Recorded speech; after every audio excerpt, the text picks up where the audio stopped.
Hello, my name is Nanny Joy, and I'm here to tell you the story of Jack and the Beanstalk.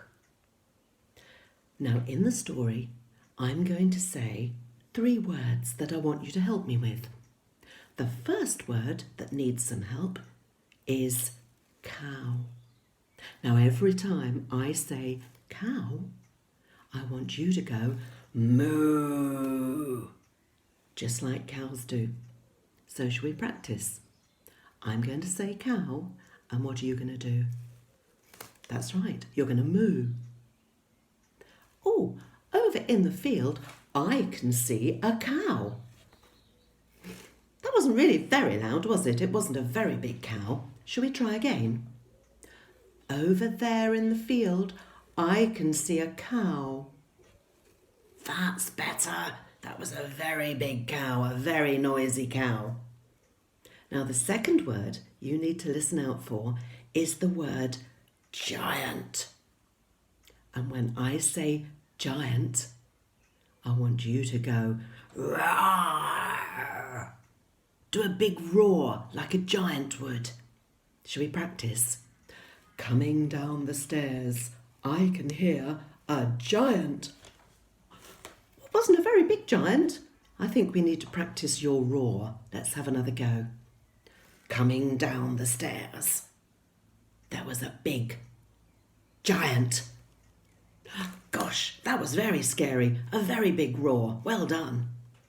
Now, the last word you need to listen out for is chicken, and it comes at the very end of the story, so you have to listen very carefully. So let's have a practice. When I say chicken, I want you to go bok, bok, bok, bok, bok, bok, bok. Can you do that? Make a noise like a chicken. Let's practice. Oh, in the yard over there, there is a chicken. Oh, that was a good chicken. Wasn't a very loud chicken though, was it? I think we can make louder chicken noises than that. Let's have another practice. Oh, over there in the yard, there are some chickens. That was very, very good. Right, let's practice our 3 words all together. In the field, I can see a cow. Coming down the stairs is a big giant. And over there in the yard, I can see a chicken. That's very, very good. Thank you for helping me. Shall we get on with the story now? Okay, here we go. Jack and the Beanstalk. Once upon a time, there was a mother who lived alone with her son, Jack. All they had in the world was an old cow who gave them milk. One day, the cow stopped giving milk, so Jack's mum had to sell her. She told Jack to take the cow to market and to get as much money as he could for her. On his way to market, Jack met a strange old man who wanted to buy the cow. He offered Jack 5 beans for the cow.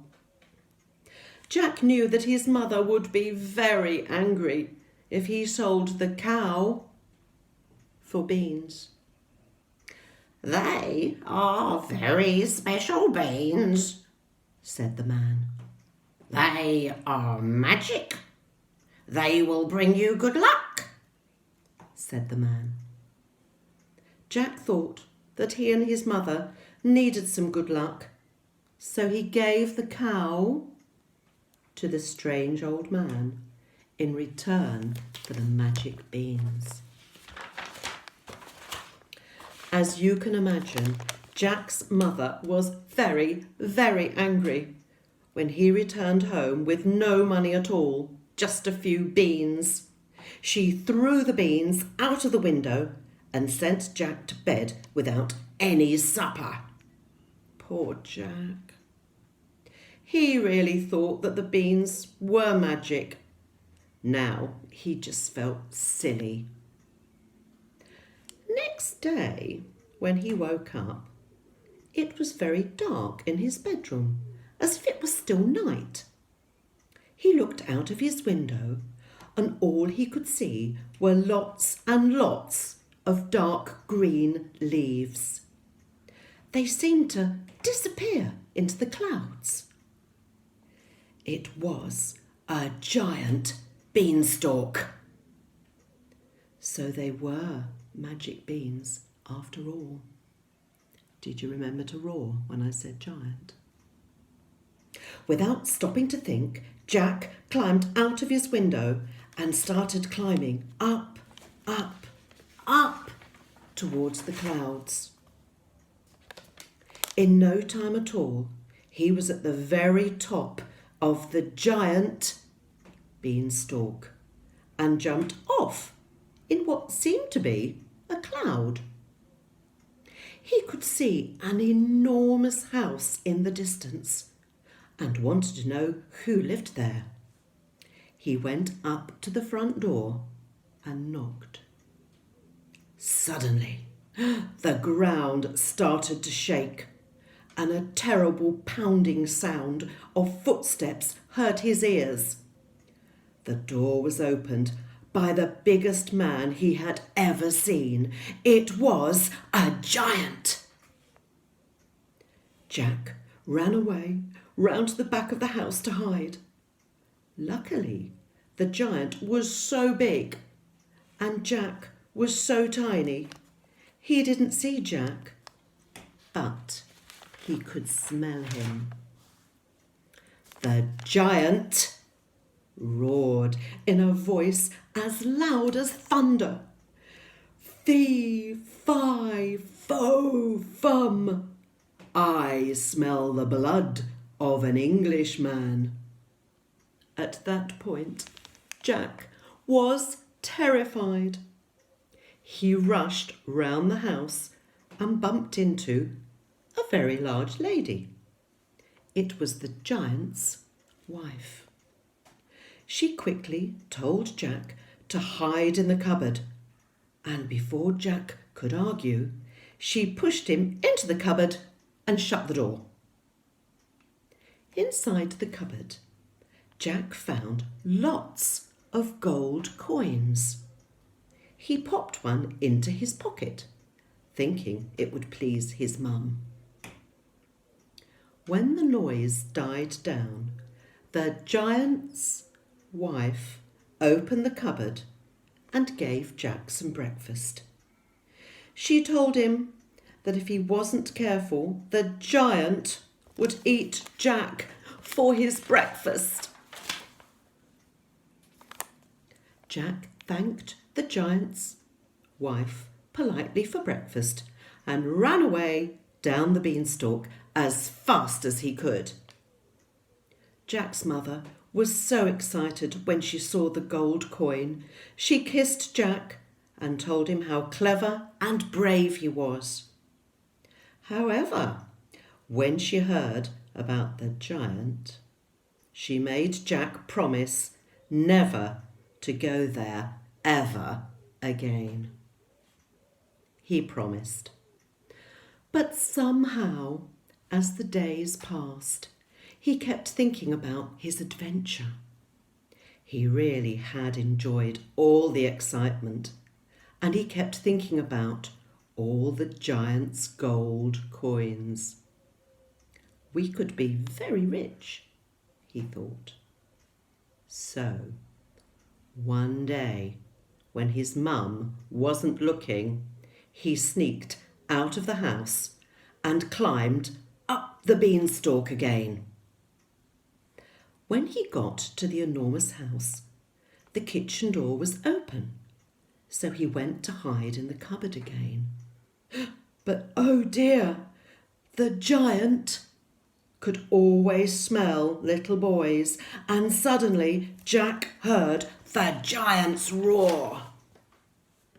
The giant thumped around for a while, but could not find Jack. Luckily, Jack had found the cupboard again and hid in it, trembling. After a while, the giant became tired of looking and fell asleep in his chair. Then Jack saw an amazing sight. It was a beautiful chicken laying what seemed to be golden eggs. Without stopping to think, Jack darted out of the cupboard, grabbed the chicken, and scrambled down the beanstalk. His mother could not be angry with Jack for long when she saw the golden eggs that the chicken could lay. They became quite rich, and everyone was happy, even the chicken. But that's not the end of the story. One day, Jack became bored. He thought of the giant's kingdom above the clouds and wanted so much to go there again. Surely it wouldn't hurt to go again, he thought. So that's what he did. This time he managed to peep through a window and spy on the giant. He was amazed at what he saw and heard. The giant was listening to music from a harp, but no one was playing the harp. It played music and sang beautifully all by itself. My mother would love that harp, Jack thought to himself. Soon the giant was lulled to sleep by the magical music. Jack saw his chance. He grabbed the harp, climbed through the window, and ran off to the beanstalk. He hadn't gone far, however, before he heard those terrible words again. Fee, fi, fo, fum. I smell the blood of an Englishman. The giant was thundering after him. Jack was terrified, but kept on running. He got to the beanstalk and climbed as quick as he could. But to his horror, the giant also started climbing down after him. Jack was very quick, and as soon as he got to his house, he ran to get an axe. He chopped down the beanstalk, and the giant came crashing down with a tremendous thud. And that was the end of the giant. Jack and his mother had all the money they could ever want, thanks to the chicken. And Jack was never bored, as he loved to listen to the magical harp. And they all lived happily ever after. I hope you've enjoyed my story. If you want to listen again, you can. Bye-bye for now.